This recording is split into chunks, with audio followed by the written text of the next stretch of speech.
Hello दोस्तों, तो आप जान चुके होंगे कि थंबनेल में जो भी हमने लिखा है वही हमारी क्लास में मिलने वाला है। तो हमारी क्लास में क्या मिलेगा आपको, जो चीज़ हमने थंबनेल में पहले से लिख दिया है। चलिए हम जानते हैं कि विद्युत फ्लक्स हमने कल की क्लास में पढ़ाया था। और विद्युत फ्लक्स जो है क्या होता है, हमने डिफिनेशन इसकी लिखवा दी थी और थोड़ा सा फार्मूला भी हमने लिखवाया था। तो आज इसको थोड़ा डिटेल में जानते हैं कि होता क्या है।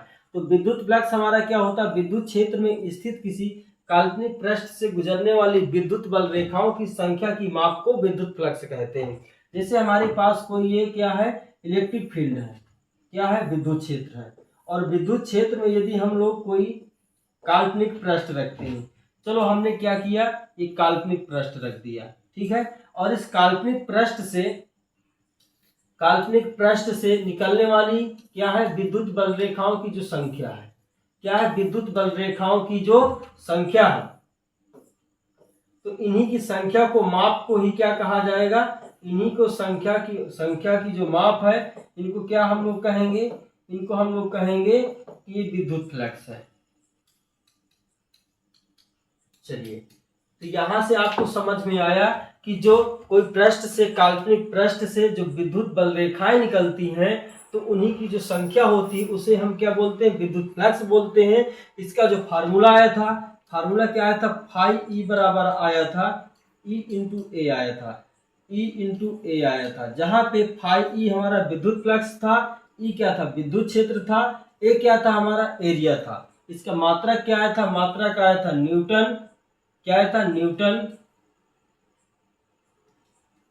न्यूटन मीटर स्क्वायर प्रति कूलम। इतना हमारा इसका क्या आया था, मात्रक आया था, न्यूटन मीटर स्क्वायर प्रति कूलम इसका मात्रक हो जाता है। इसके बाद इसका जो फार्मूला, यदि कोई घटक ले लिया जाता है तो घटक के रूप में इसका फाई ई क्या होता है, ई ए कॉस थीटा आ जाता है। जैसे कोई घटक होता है साइन थीटा कॉस थीटा, तो घटक जो आता है इसमें कॉस थीटा आता है, तो यहाँ से हमारा फार्मूला एक हो जाता है ई ए कॉस थीटा। तो इतना आपने इसको पढ़ लिया था। यदि थीटा की हम लोग स्थितियां लेंगे, थीटा हम यदि जीरो करेंगे तो कॉस जीरो का मान एक होता है, ठीक है। जब भी कभी हमारे पास थीटा वाली स्थिति आएगी तो थीटा यदि हम जीरो अंश लेंगे तो हमारे पास जो कॉस जीरो अंश का मान होता है एक होता है। तो ये हमारे पास फाई ई बराबर क्या आ जाएगा, ई इंटू ए आ जाएगा। तो ये मैक्सिमम की बात होगी, ठीक है। जब कभी भी हम लोग थीटा का मान कितना रखें, थीटा का मान हम 90 रखेंगे तो हमारे पास जो भी स्थिति आएगी तो जीरो आएगी। फाई का मान क्या आएगा, जीरो आएगा, जो क्या मिनिमम स्थिति आएगी, ठीक है। तो कभी भी यदि थीटा का मान 90 डिग्री रखें तो काश 90 का मान क्या होता है, जीरो होता है, ठीक है। तो इतना आपको इसमें स्थितियां लिखना है। इसके बाद जो अगला हमारा टॉपिक होगा, अगला टॉपिक आएगा गॉस की प्रमेय। तो गॉस की प्रमेय क्या होती है जानते हैं।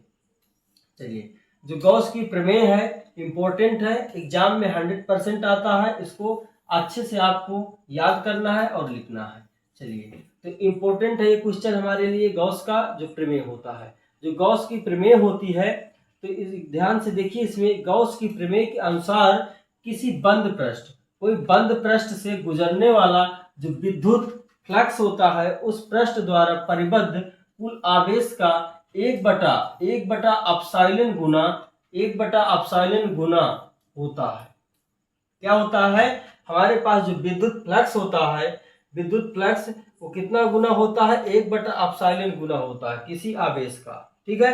तो हमारे पास यदि विद्युत फ्लक्स की बात करेंगे तो विद्युत फ्लक्स तो हमारे पास फाई ई था, ठीक है। तो फाई ई किसी आवेश का 1/ε गुना, कोई आवेश है इसका 1/ε गुना, 1/ε गुना क्या होता है, विद्युत फ्लक्स होता है। यहां से आप इसको ऐसे लिख सकते हैं, फाई ई बराबर क्यू अपान एप्सिलॉन नॉट। ये हमारे पास क्या आ गया, ये हमारे पास विद्युत फ्लक्स यानी गॉस की प्रमेय का जो भी निगमन आएगा, जो आगे हम लोग निगमन करेंगे, तो फाई ई बराबर क्यू अपान एप्सिलॉन नॉट आएगा। ये हमें क्या मिलेगा, एक प्रकार से सूत्र मिलेगा, ठीक है। तो आप लोग इतना लिख सकते हैं, क्या है, फार्मूला। इसके बाद जो भी आगे हमारा निगमन होगा, तो ये देखिए गॉस की प्रमेय का जो हम निगमन करेंगे, कि कल की क्लास में करेंगे, क्योंकि आज की क्लास हमारी यहीं तक आज स्टार्टिंग था, तो हमने थोड़ा सा इसको बता दिया है। इसके बाद कल की क्लास जो लगेगी इसमें हम लोग गॉस की जो प्रमेय है, वो गॉस की प्रमेय का सत्यापन कैसे करना है, निगमन कैसे करना है, ये आपको कल की क्लास में बताया जाएगा। ठीक दोस्तों, जय हिंद।